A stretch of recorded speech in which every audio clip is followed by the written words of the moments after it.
அடுத்தவங்க ஃபோனோட சார்ஜர் நம்ம யூஸ் பண்ணுறதுனால ஒரு ஃபோனுக்கு ஒரு குவாலிட்டி இருக்குது. இப்போ ஓப்போ, சாம்சங்,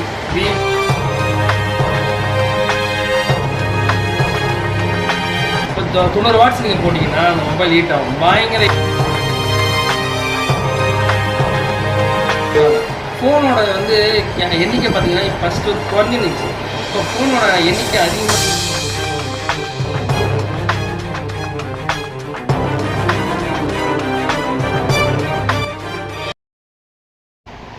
இப்போ சமீப காலத்தில் ஆண்ட்ராய்ட் ஃபோன்கள்லாம் ஹார்ட்வேர் இஷ்யூ ஏற்பட்டு நிறைய தீ விபத்துகள், ஃபயர் ஆக்சிடெண்ட்ஸ் நிறைய நடக்குது. அதை பற்றி நீங்கள் என்ன நினைக்கிறீங்க? அதை தடுக்கிறதுக்கான ஸ்டெப்ஸ் என்ன? அதுக்கான ப்ரிகாஷன்ஸை சொல்லுங்கள். இப்போ ரீசெண்டாக பார்த்தீங்கன்னா மொபைல்ஸ் ஃபோனுங்க யூஸ் பண்ணுறது அதிகமாகிடுச்சு. மக்களோட எண்ணிக்கையும் அதிகமாகிடுச்சு, மக்களோட தன்மையும் அதிகமாகிடுச்சு. இப்போ நடக்கிற காலத்தில் பார்த்தீங்கன்னா மொபைல் ஃபோனுக்கு வெடிக்கிறதுக்கு என்ன காரணம் அப்படின்னு சொல்லிட்டு கேட்குறீங்க. அது என்ன காரணம்னா, மேக்ஸிமம் அடுத்தவங்க ஃபோனோட சார்ஜர் நம்ம யூஸ் பண்ணுறதுனால அது மட்டுமே வெடிக்கும். அது எதுக்காக வெடிக்குது அப்படின்னு சொல்லிட்டு கேட்டாங்க அப்படின்னா, ஒரு ஃபோனுக்கு ஒரு குவாலிட்டி இருக்குது. இப்போ ஓப்போ, சாம்சங், விவோ அனைத்து மொபைல்களும் பார்த்தீங்கன்னா ஹீட் ஆகும் தன்மை உடையது தான் மொபைல். அதுக்குன்னு ஒரு மதர் போர்டு இருக்குது. அந்த போர்டு ஏன் ஹீட் ஆகுது அப்படின்னு கேட்டிங்கன்னா, அதில் ஒரு சர்ஃபேஸ்னு ஒன்று இது இருக்குது, ஒரு கண்டென்ஸ் மாதிரி ஒன்று இருக்கும். அது இருக்கிறதுனால அது வெடிக்க தான் செய்யும். அது ஏன் வெடிக்குது? பேட்டரியோட கெப்பாசிட்டி எவ்வளோன்னா, இப்போ ஒரு 5000 mAh பேட்டரி அப்படின்னா அந்த 5000 mAh பேட்டரிக்கு தேவையான கெப்பாசிட்டி 80 வாட்ஸ் தான் நீங்கள் போடணும் சார்ஜர். இப்போ 90 வாட்ஸ் நீங்கள் போட்டிங்கன்னா அந்த மொபைல் ஹீட் ஆகும், பயங்கர ஹீட் ஆகும். ஃபஸ்ட் வாட்டி போடும்போது எதுவுமே இருக்காது. ஒரு 3ஆம் வாட்டி 4ஆம் வாட்டி தொடர்ந்து போடும்போது அதோட பேட்டரியோட தரம் குறைஞ்சா வெடிக்க தான் செய்யும், வெடிக்கும். மக்களுக்கு பார்த்தீங்கன்னா, அதுவும் இல்லாமல் பார்த்தீங்கன்னா அனைத்து மக்களும் பாருங்கள் ரொம்ப கஷ்டமாக இப்போ யூஸ் பண்ணிடுறாங்க. இப்போ ஈஸியாக சின்ன குழந்தையிலேருந்து பெரியவங்க வரைக்கும் எல்லாருமே யூஸ் பண்ணுறாங்க மொபைல். ஒரு டியூஷன் போனோம், நான் டியூஷனில் போய் ஆன்லைனில் படிக்கணும், ஆன்லைனில் நான் ஃபோன் வச்சுருக்கேன், நான் ஆன்லைனில் படிச்சுட்டு போகணும் அப்படின்றாங்க. ஃபோனோட எண்ணிக்கை பார்த்தீங்கன்னா ஃபஸ்ட்டு குறைஞ்சிருந்துச்சு. இப்போ ஃபோனோட எண்ணிக்கை அதிகமாக வாழ்நாளில் பார்த்தீங்கன்னா அதிகமாகிடுச்சு எண்ணிக்கைங்க. அதுவும் இல்லாமல் பார்த்தீங்கன்னா மருத்துவமனைக்கு நம்ம எதனா ஒரு பிரச்சனை, உடம்பு சரியில்லை அப்படி இப்படின்னு போனால் பரவாயில்ல. ஃபோன் வச்சு நான் சத்துட்டேன், ஃபோன் வச்சிச்சு எனக்கு கையில் அடிபட்டுச்சு, நான் ஃபோன் வச்சிச்சு காது போயிடுச்சு, அந்தமாரி நியூஸ்லாம் கேட்கும் போது எங்களுக்கு அவ்வளோ கஷ்டமாக இருக்குது. ஏன்னா குழந்தைங்க தான் அதிகமாக ஃபோன் யூஸ் பண்ணுறாங்க.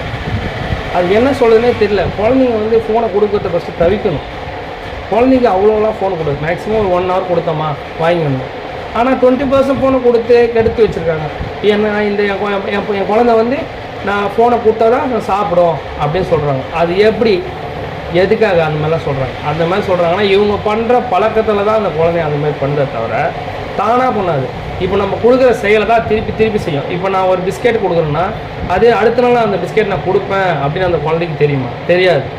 அப்படிப்பட்ட ஒரு விஷயத்தை யோசிக்கணும். யோசித்து தான் நம்ம ஒரு முன்னேற்றத்தை நம்ம பண்ணணும். ஆனால் யானாத்தோனோன்னு எடுத்து நடத்துகிற விஷயமே கிடையாது. ஃபோனை பொறுத்த வரைக்கும் தரம் தான். இந்த ஃபோன் ஓப்போனா இவ்வளோ கெப்பாசிட்டி, விவோன்னா இவ்வளோ கெப்பாசிட்டி, ஐஃபோன்னா இவ்வளோ கெப்பாசிட்டி, ஐஃபோனில் இவ்வளோ கேமரா குவாலிட்டி இருக்குது, இந்த ஃபோனில் அவ்வளோ குவாலிட்டி இருக்குது. எந்தெந்த ஃபோனில் எப்படி குவாலிட்டி இருக்குன்றது அந்தந்த ஃபோனோட கெப்பாசிட்டி தான். ரேமு எவ்வளோ ரேமு, இது எவ்வளோ ரேமு, இது எவ்வளோ சார்ஜிங், பேட்டரியோட கெப்பாசிட்டி. பேட்டரி உப்பி வெடிக்கிற மொபைல் நிறைய மொபைல் நான் பார்த்துருக்கேன். ரெட்மி மொபைலில் பார்த்துருக்கேன் மேக்ஸிமம் வெடிக்கும். ரெட்மி மொபைலில் பார்த்த வரைக்கும் மேக்ஸிமம் வெடிக்கிற காரணம் பார்த்தீங்கன்னா மேக்ஸிமம் சார்ஜிங் ப்ராப்ளம் தான். சார்ஜிங் எத்தனை கம்ப்ளைண்ட், 1 கம்ப்ளைண்ட் 2 கம்ப்ளைண்ட் 100 கம்ப்ளைண்ட் வரும் அந்த மொபைலில். போர்டு கம்ப்ளைண்ட் வரும், பார்த்தீங்கன்னா ஸ்பீக்கர் கம்ப்ளைண்ட் வரும், எல்லா கம்ப்ளைண்ட்டும் அதில் தான் வருது. அந்த மாதிரி சூழ்நிலைக்கு நம்ம என்ன பண்ணணும், அடுத்த நிலைமைக்கு எப்படி எடுத்துகிட்டு போகணும், அதெல்லாம் தெரிஞ்சுக்கணும். இப்போ மக்கள் யூஸ் பண்ணுறது, மொபைல் யூஸ் பண்ணுறது மொபைல் நான் யூஸ் பண்ண வேணான்னு சொல்லலை, யூஸ் பண்ணுங்கள். என்னென்ன டைமில் யூஸ் பண்ணணுமோ அதுக்கு மட்டும் யூஸ் பண்ணுங்கள். சும்மா இருக்கிற டைமில் யூஸ் பண்ணுறது நீங்கள் டிவி பார்க்குறேன்றீங்க, டிவி பார்த்தாலும் கண் பவர் போகும் தான், ஃபோனை பார்த்தாலும் கண் பவர் போகும் தான். ஆனால் இதில் அதிகமாக எதுக்கு நம்ம பாதிக்கும் கண்ணில்? ஃபோனை பார்த்தா தான் கண்ணு பாதிக்கும். டிவி பார்த்தா கூட நம்ம தூரத்துலேருந்து தான் பார்க்குறோம் அந்த ஒளியை. கண்ணுக்கு நேராக கிட்ட வச்சு குழந்தைங்க பார்க்கும்போது கண் பார்வை கொஞ்சம் 2, 3 வயசு 4 வயசுல கண் பார்வை குறைஞ்சி கண்ணாடி போடுறாங்க குழந்தைங்க. எதுக்காக சொல்லுங்கள் பார்ப்போம்? இந்த மாதிரி ஒரு பிரச்சனை எதுக்கு வருது? ஏன் வருது இந்த மாதிரி பிரச்சனை? எதுக்காக வரணும்? இந்த வயசில் இந்த குழந்தைங்களுக்கு கண் பார்வை போகணுமா, காது கேட்குற திறன் போகணுமா? எக்ஸைட்டி ஏர்பாட்ஸே வச்சுருக்காங்க, 20 hours ஏர்பாட்ஸ். ஏர்பாட்ஸ் இல்லைன்னா உலகமே இல்லை. ஒரு ஆளுக்கு ஒரு கஸ்டமருக்கு பாருங்கள், ஏர்பாட்ஸ் வச்சுக்கினே பாட்டு கேட்டுக்கினே படம் பார்த்துக்கினே இங்கே போகிறதும் அங்கே போகிறதும். எதுக்கு தேவையில்லாத பிரச்சனை சொல்லுங்கள் பார்க்க மக்களே. எல்லா ஒரு கஷ்டமும் வந்து ஒரே நிரந்தரமாக இருந்துடாது, புரியுதா? எந்த ஒரு கஷ்டத்தையும் வந்து சொல்லவும் முடியாது. நீங்கள் எவ்வளோ தான் முன்னேற்றம் பண்ணாலும் அது முன்னேற்றம் ஆகாது. நான் என்ன சொல்கிறேன்னா, டீசெண்டாக சொல்கிறேன், மொபைலை வந்து கொஞ்சம் பசங்கள்கிட்டேருந்து கொடுக்குறத கொஞ்சம் தவிர்க்குங்க. மொபைலை அதிகமாக கொஞ்சம் யூஸ் பண்ணாதீங்க. அதுதான் என்னோடய வாழ்க்கை அப்படின்னு சொல்கிறாங்க. அது உங்களோட வாழ்க்கை கிடையாது. அது உங்களோட கண் பவரையும் நம்மளோட மனசையும் நம்மளோட உடம்புல இருக்கிற அந்த தன்மையும் அது போக்குது. அது உங்களுக்கு தெரிய மாட்டேங்குது. ஒரு நாள் ஃபுல்லாக நீ ஃபோனே கையில் வச்சுருந்தா அந்த கையோட மதிப்பு பார்த்தீங்கன்னா குறையும், ரத்தமே குறையும், அவ்வளோ மறுத்து போகும் கை. ஏன்னா மொபைல் வந்து ஹீட் ஆகும், ஹீட் தன்மை உடையது மொபைல். அது யாருக்குமே தெரிய மாட்டேங்குது. மொபைலை வச்சுக்கினே பேண்ட் பாக்கெட்டில் வச்சுக்கிட்டே போகிறாங்க. எதுக்காக போகிறாங்க? பேண்ட் பாக்கெட்டில் வச்சுக்கிட்டு எதுக்கு போகிறாங்க? ஃபோன் மொபைல் என் மொபைல் சுவிட்ச் ஆஃப் ஆகிடுச்சியா, அதனால தான் ஃபோன் பாக்கெட்டில் வச்சுட்டு போகிறேன். இல்லை நான் டைட்டாக வச்ச டைட் பாக்கெட்டில் வச்சேன்னா எனக்கு வந்து எதுவுமே தெரியாது. அப்போனாலும் உங்களுக்கு காலில் இருக்கிற அந்த தன்மையில் எலும்பில் போய் அந்த ஹீட்டோட தன்மை போய் உட்காரும். எதுக்காக நம்ம அதை யூஸ் பண்ணணும் சொல்லுங்கள் பார்ப்போம். தேவையில்லாத பிரச்சனையை நம்ம யூஸ் பண்ணக்கூடாது. ஃபோன் யூஸ் பண்ணுறோமா, யூஸ் பண்ணோமா, கொஞ்ச நேரம் யூஸ் பண்ணோமா, ஓரமாக வச்சோமா, டிவியை பார்த்தோமா, ஏன்னா நாடகம் போதா, எதனா ஒன்று பார்த்தோமா, சீரியல் பார்த்தோமா, நியூஸை பார்த்தோமா, பார்த்துட்டு ஓரமாக வச்சிடணும்.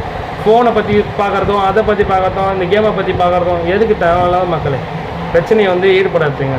எல்லா ஒரு கஷ்டத்துலேயும் வந்து தன்மையை உடையது தான் நம்ம மக்கள் இது சிவில் சேவை. ஓகேவா? ஃபோனை பற்றி பேசுறதுக்காக ரொம்ப நன்றி.